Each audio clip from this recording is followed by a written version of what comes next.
This is Mrs. Palmer-Quay with the first video for Module 8. In this module I will be covering valence electrons as well as drawing Lewis structure for atoms and how to create ionic compounds with Lewis structure. Remember in our last video we talked about electron configuration and that electrons exist in orbitals at discrete energy levels, and we see these energy levels as the periods in our periodic table. So there are 7 different energy levels. And the orbitals can come in a S, P, D, and then even though we are not going to be dealing with it in class this year, an F version. The S orbital can contain 2 electrons or 1 electron pair. The p orbital can contain 6 electrons arranged as 3 pairs, and the d orbital can contain 10 electrons. I'm sure you see a pattern here, 1, 3, 5. You might be able to guess that the f orbital will contain 7 pairs of electrons or 14. When we write down electron configurations that show us the electron arrangement in an element, this chart down below is listing electron configurations for several elements. This first one is for carbon. Carbon has 6 electrons. They are in the 1s orbital, the 2s orbital, and then 2 of them in the 2p orbital. And this orbital diagram reminds us that electrons will fill up all 3 parts of the p orbital, 1 electron at a time, until it then starts doubling up, so that 2 electrons do not go into the first lobe until you have filled up the other 2 with at least 1.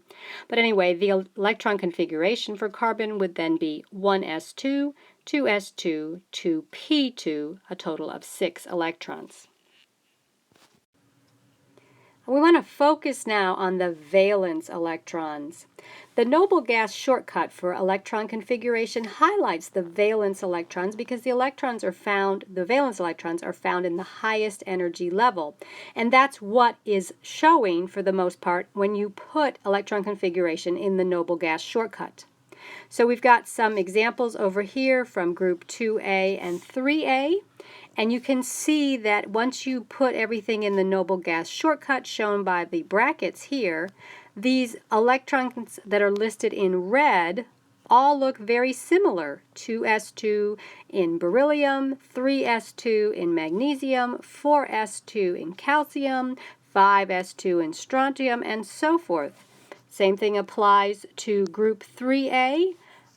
That boron has 2s2, 2p1, aluminum has 3s2, 3p1, gallium has 4s2, 4p1, and so forth. Valence electrons are the electrons that are responsible for how an element reacts with other elements.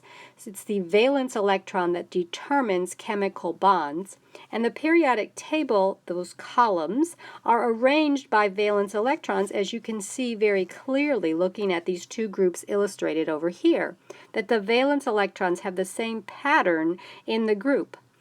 The electrons are existing at different energy levels in their valence state.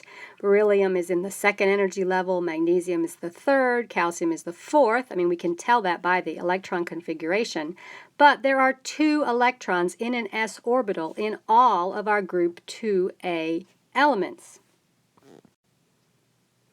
A very important rule when it comes to forming compounds, having chemical bonds occur, is that elements react to form compounds where each element has access to 8 electrons, and that's known as the octet rule. These 8 electrons are in the highest energy level, and what happens is then the elements are patterning themselves after these noble gases. And we've already talked about how these noble gases here in this last column on the periodic table just do not react with any other element, and they all have 8 electrons in their valence orbital. These 8 electrons make a more stable element, and they resemble then in appearance and kind of arrangement these noble gases. The one exception to that is hydrogen. It is stable with 2 electrons because it ends up looking like helium. Lewis structure provides a way to visualize how the valence electrons are arranged around elements. We're concerned with the s block electrons and the p block electrons, because if you remember from the last video, these d block electrons slide in between or come in after the p level. So these may be 4s electrons, but these are really 3d. So we're just looking with the s and the p electrons for our Lewis structure. If we take oxygen for an example, oxygen has an atomic number of 8, and so that means it has 8 electrons to match the 8 protons.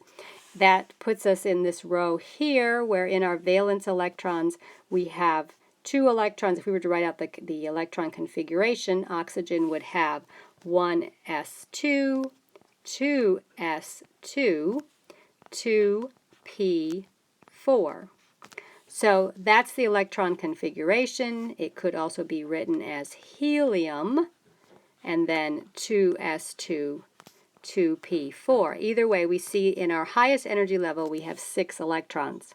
The book makes a big deal about starting over here, sort of east of the compass, and going around one dot at a time and then repeating. But as you can see from this chart, that really is not a hard and fast rule. As long as 6 electrons are shown around the oxygen atomic symbol, then you have a Lewis structure or Lewis dot diagram, and that will suffice. So don't get too worried about putting the dots in exactly the right, starting going east, south, west, and north, because really, as long as the electrons are arranged with the correct number around the atomic symbol, you're okay for the Lewis structure. When it comes to the octet rule, though, it is helpful to think about those 8 electrons as being positioned as 4 pairs at the 4 directions of the compass. So instead of putting these 6 electrons as equal distance spots all the way around the oxygen atomic symbol, it's a good idea to pair them up so that we have a pair of electrons here and a pair of electrons here, and then just single electrons in the other 2 spots, waiting for that other pair that's going to, or that other electron that's going to complete the pair when we do a bond. That comes under covalent bonding for the most part, though, and you'll have to wait for another video. So we're going to use the Lewis structure to talk about how ionic bonds are formed. Ionic bonds, remember, are between a metal and a non-metal. We talked about ionic compounds several modules ago. And the elements in an ionic compound exist as ions because the electrons have moved from one to the other. And so the elements that are left behind now have charges. In an ionic bond, each element has an octet of valence electrons. And remember, that's what is desirable. That provides a stability to the compound, and the atoms are happier when they have access to 8 electrons. The compounds then are held together by electromagnetic force. There's another way that the covalent bonds form, and we'll get to that in the next video. But in ionic bonds, it's like a magnet. One ion will be negative, one ion will be positive, and those negative and positive attractive forces hold the compound together. This is sometimes called the electrovalence force as compared to the covalence force in our covalent compounds. So here's a picture of what happens with sodium chloride, that familiar ionic compound. Sodium has 1 valence electron, and chloride or chlorine has 7 valence electrons. And so when these two are brought together under the proper conditions, sodium actually gives up this outside valence electron, and chlorine picks it up. This leaves sodium with 8 electrons in its valence level. It has lost that outer energy level, dropped back 1 level, but it now has an octet, and it has a positive charge. And chlorine now has 8 valence electrons instead of the 7 that it exists with naturally, and so it has a negative charge. And it is the attraction between these positive and negative charges that hold this compound together. If we were to write this as a compound, our textbook has you write the positive ion just showing the charge. You don't show those octet of electrons once the element has reached that level. But the chlorine or the chloride ion is shown with all 8 of its because it's having 1 added to it and a negative charge as well. So we don't spend a lot of time writing ionic compounds, but you should be somewhat familiar on how we would put them together. Part of the reason we don't spend time drawing out Lewis structures for ionic compounds is that they don't really exist as molecules. They actually exist more as crystals or as crystal lattices. If you look down here on the little diagram, we have sodium in pink. So each one of these pink molecules has a plus charge on it. And then we have chlorine or chloride in green. And so these all have a negative charge. Well, they are negatively charged all the way around. And so they attract sodium positive charges on all of the axes, right and left and up and down and forwards and backwards. If there is a sodium ion available, it will be attracted to this negative chloride ion. And so as long as there are individual ions available, they will continue to pile up, making a very tightly packed crystal lattice as we see here on the right. Because of that, the molecular formulas for ionic compounds really are just empirical formulas. They are the smallest whole number ratio between the elements that are part of that compound. And so they cannot be thought of as individual molecules, and because of that, we don't spend a whole lot of time drawing them as individual structures. These ionic bonds hold ionic compounds together very tightly, and so most ionic compounds have very high melting points. It takes a lot of energy to get them to change phase or to change state. But interestingly, many of them dissolve quite easily in water. Although water is a covalent compound, it is a polar covalent compound, and it has a little bit of charge itself.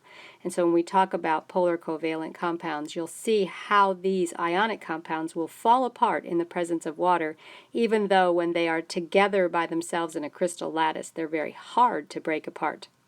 That finishes what I want to say on this video, the first one of the module.